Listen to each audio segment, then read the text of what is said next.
what's happening, y'all? Vinny here. Now, the Christians who watch this know that we just had Ash Wednesday, so Lent is upon us, and at the end of Lent is Easter. And almost every Easter dinner has ham. So I'm going to show you a really nice glaze for your ham. Now you can put, cloves around the ham, you can put the X on there with the knife, the little crosshatch pattern. That just makes it look pretty, and it gives the glaze more recesses to fall into.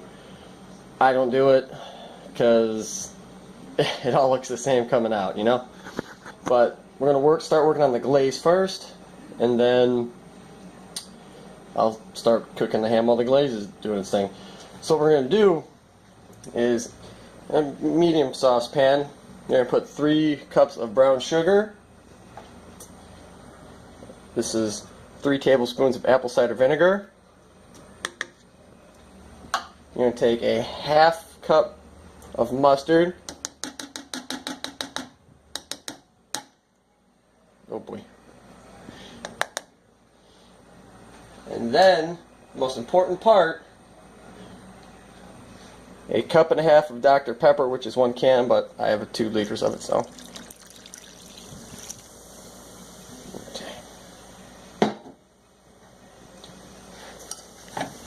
Mix this all up before we put the heat on.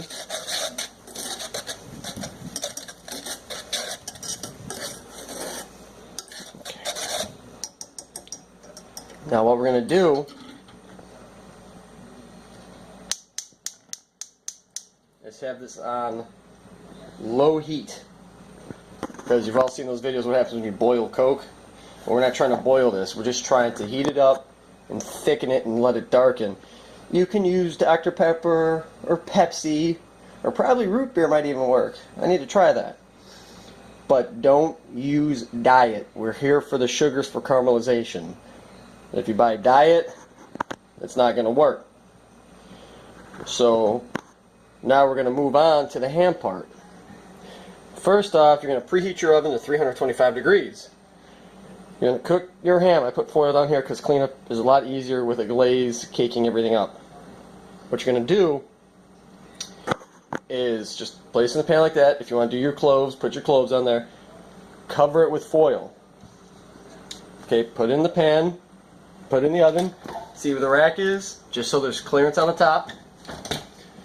You're going to cook it about an hour, and then for the last 2 hours, you're going to take the foil off the top, and you're going to take the ham out of the oven every 30 minutes to glaze it. So we get this glaze going. I'm going to put this ham in the oven, and I'll show you how I do it. So stick around.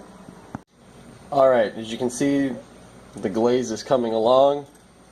I've been keeping it on low heat, coming to check on it every so often. You can see the carbonation is pretty much completely out of the Dr. Pepper. So letting this darken a little bit. It's like a deep brownish color on the surface, but that's what it looks like. It's just a light, glaze. So I've got another 40 minutes to go on the ham before I take it out, so keep my eye on this and I'll be back. Alright, I just took the ham out, obviously, for its first coating of the glaze, which is done. So I'm just going to take a measuring cup, just kind of gently pour it on there to coat it a little bit. Doesn't matter if the glaze gets in the pan, it's just going to add to the flavor and hopefully get the parts that aren't exposed. That actually looks decent. Let's get a little bit more on this side. Okay, just like that. Okay, make sure it's all coated nicely. I have a brush, but that was it. There we go. See, there's some that wasn't coated. Okay, and this is why I put foil in the pan, because that will just gum up a pan, even if it says non-stick. So we're going to toss this back in the oven, uncovered, give it about 20 to 30 minutes, take it out, glaze it again. Fresh out of the oven, my 8-pound ham. Did it at 325 for 2 hours. I glazed it 3 times. Alright, sorry I didn't show it, to y'all, but it's the same as the first time.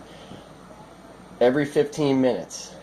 And then after you do that third covering of the glaze, it can finish up for an extra 20 or 30 minutes after that, so it caramelizes real nice on the top.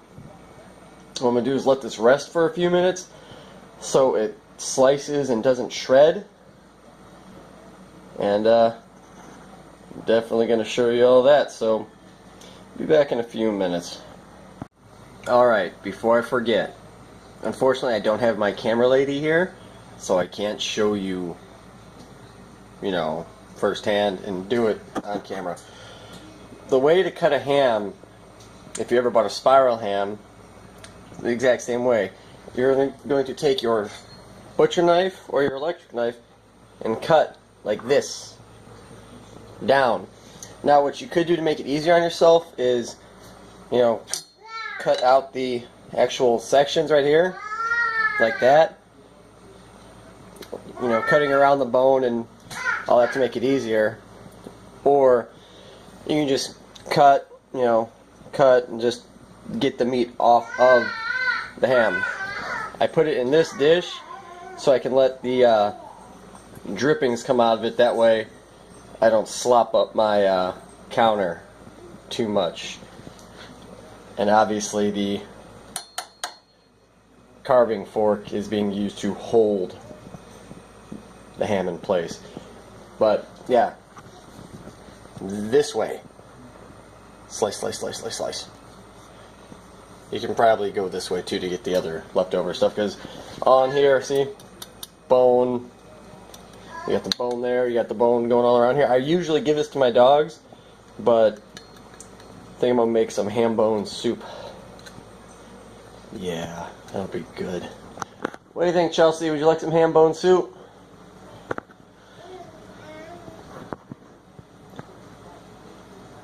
Chelsea, ham bone soup?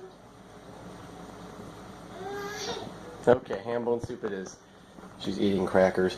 Alright, let me get this carved up. I'm tucking all your ears off. There it is. All shredded. Nice and thin. Ooh, small piece.